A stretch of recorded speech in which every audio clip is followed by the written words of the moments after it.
Бали булмаганларның хукукларын яклау комиссиясының утырышлары даими үткәрелә. Комиссия утырышында хукук бузган балаларның эшләре карала. Шул ук вакытта үз вазифаларын тиешенчә үтәмәгән әти-әниләр дә комиссия алдында җавап тота.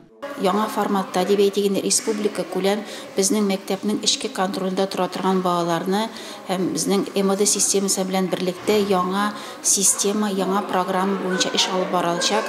Һәм менә шушы буларның барысын да истә тотып, мөһим булган юнәлешләргә игътибарыбызны тагын арттыру өчен бүген менә шундый киңәйтелгән утырыш итеп үткәрелде.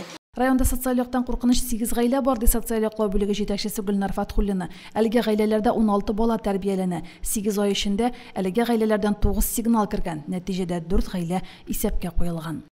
Әлеге гаиләләрнең көнкүреш шартларын тикшерү, янгын куркынычсызлыгы таләпләренә туры килү, килмәвен ачыклау йөзеннән ел башыннан 44 гаиләгә рейдлар оештырылды. Әлеге рейдлар инде ел азагына хәтле дәвам итәчәк.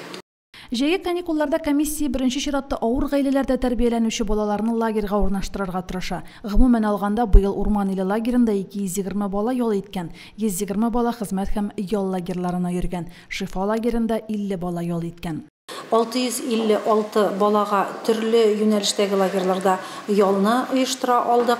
Шул исәптән социаль яктан авыр гаиләләрдән 18 бала шушы лагерьларда ял итә алды һәм 82 бала республикабызның төрле почмакларында урнашкан лагерьларда ял итте. Мәшгульлек үзәге аша 98 бала эш белән тәэмин ителде.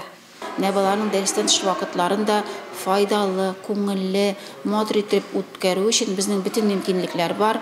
Өстәмә белем учреждениеләре үзләренең ишекләрен ачтылар. Һәм шулай 1 октябрьдән безнең мәктәпләрдә түгәрәк эшләр эшли башлый. Яшүсмерләрнең гәүдәләре зур булса да, алар әле бала ди район башлыгы. Алар өчен без өлкәннәр җаваплы. Район башлыгы балалар ялгыш юлга басмасын өчен аларны дәресләрдән соң түгәрәкләргә тартырга чакырды. Римма Авзалова, Динар Нурдинов, Мөслим телевидениесе.